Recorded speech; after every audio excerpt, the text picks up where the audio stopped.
How to Make Money in Real Estate. Lecture 9. Types of Commercial Real Estate Income Property. Commercial real estate are the properties that have the potential to generate profit through capital gain and rental income. The first step of any successful commercial real estate investment is to learn about the types of sectors that make up commercial real estate. Each sector comprises different types of properties. The most common types of commercial real estate income properties are office building, retail, industrial, and hotel. Office buildings. Office buildings are generally categorized into urban and suburban. Urban office buildings are found in cities and include high-rise properties. Some may even total up to a few million square meters in size. Office buildings located in a central business district are those that are in the heart of a city. In larger cities like Chicago or New York, and in some medium-sized cities like Orlando or Jacksonville, these buildings would include high-rises found in downtown areas. Urban office buildings are found in cities and include high-rise properties. Some may even total up to a few million square meters in size. Suburban office buildings are usually smaller in stature. This classification of suburban office space generally includes mid-rise structures of 80,000 to 400,000 square feet located outside of a city center. Cities will also often have suburban office parks which assemble several different mid-rise buildings into a campus-like setting. Office buildings can be multi-tenanted or single-tenanted, and they are also grouped into three main categories: Class A, Class B, and Class C. These classifications are all relative and largely depend on context, like the terms of construction, the location of the building, and health of its surrounding market. Class A office. Class A office buildings are considered the best of the best in terms of construction and location. Most prestigious buildings competing for premier office users with rents above average for the area. Buildings have high-quality standard finishes, state-of-the-art systems, exceptional accessibility, and a definite market presence. Class B office. Class B properties might have high-quality construction, but with a less desirable location. Buildings competing for a wide range of users with rents in the average range for the area. Building finishes are fair to good for the area. Building finishes are fair to good for the area and systems are adequate, but the building does not compete with Class A at the same price. Class C office. Class C are those that might be fairly dilapidated and in an unfavorable location. Buildings competing for tenants requiring functional space at rents below the average for the area. Retail. Retail comprises the properties that house the retailers and restaurants we frequent. They can be multi-tenanted, often with lead tenant that serves to drive traffic to the property, or single-use, stand-alone buildings. The retail sector is complicated, as the type of shopping center. For instance, a regional mall, community center, strip center, or power center is dictated by many metrics, including the size, concept, types and number of tenants, and trade area. Single-tenanted buildings you may come across include big box centers, usually with a national chain, or single-tenanted buildings within a shopping center, often a bank, restaurant, or cafe shop. Strip shopping center. A strip shopping center or mall is a type of shopping center where the stores are arranged in a row, with a sidewalk in front. Strip shopping center or malls are typically developed as a unit and have large parking lots in front.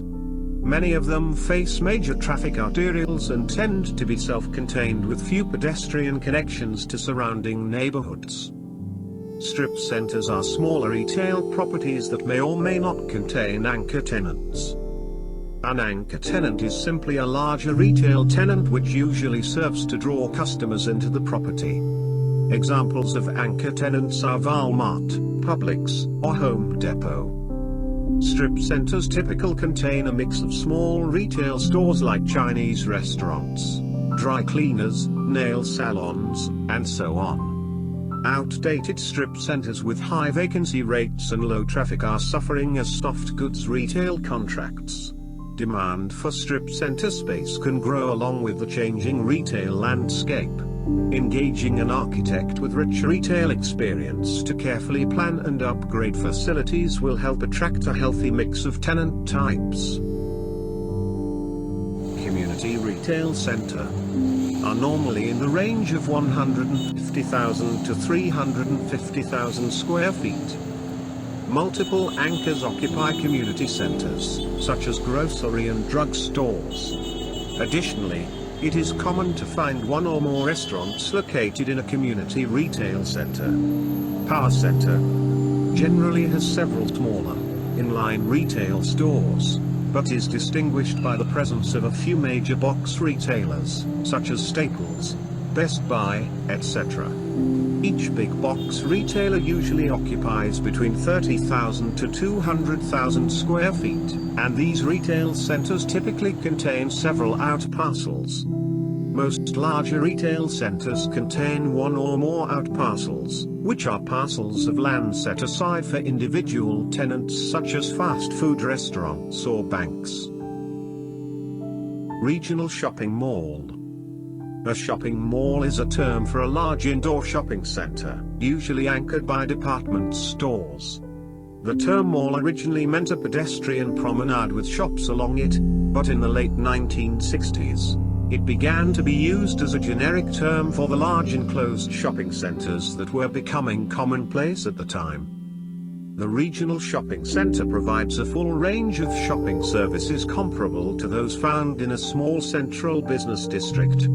It is built around at least one full-size department store, and often several specialty shops and boutiques are numerous, and there are usually several restaurants and cafes. Malls range from 400,000 to 2 million square feet and generally have a handful of anchor tenants such as department stores or big box retailers like Barnes & Noble or Best Buy. Many malls have declined considerably, and some have closed. Successful exceptions have added entertainment and experiential features, added big box stores as anchors, or converted to other specialized shopping center formats such as lifestyle centers, factory outlet centers, and festival marketplaces. Industrial buildings house industrial operations for a variety of tenants, and are mostly located outside of urban areas, especially along major transportation routes. The low-rise buildings can also be grouped into industrial parks. The properties are categorized into 4 types: heavy manufacturing, bulk warehouse, light assembly, flex industrial, research and development. Heavy manufacturing. This category of industrial property is really a special use category that most large manufacturers would fall under.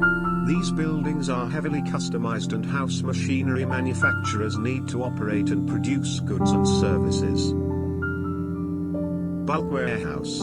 These properties are usually very large, normally in the range between 50,000 to 1 million square feet. Often these properties are used for regional distribution centers and require easy access by trucks entering and exiting highway systems.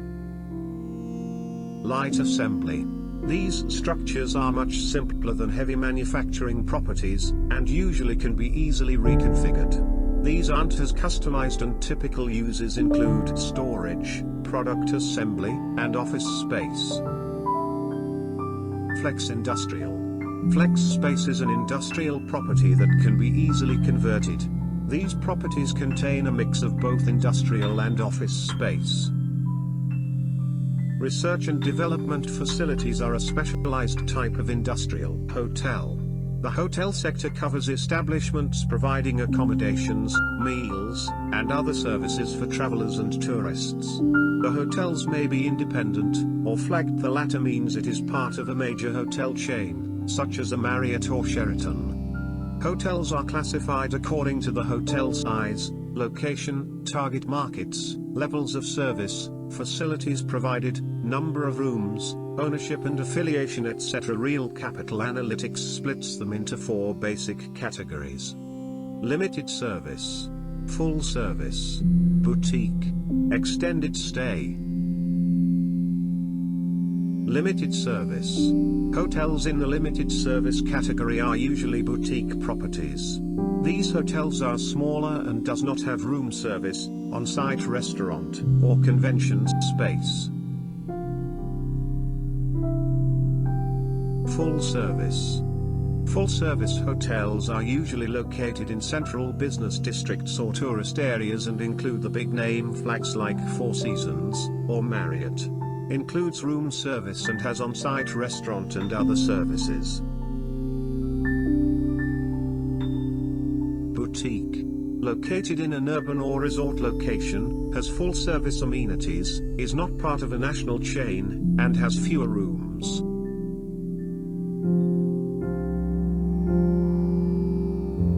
Extended stay. These hotels have larger rooms for long stays, limited service and fully equipped small kitchens, and are designed for people staying a week or more. Thank you for watching the video. If you watch all my lectures, you may be able to start investing in rental properties a little quicker. Please subscribe to my channel and press the bell to get alerts when a new video is posted. Please write your comments, questions, or concerns you would like to share.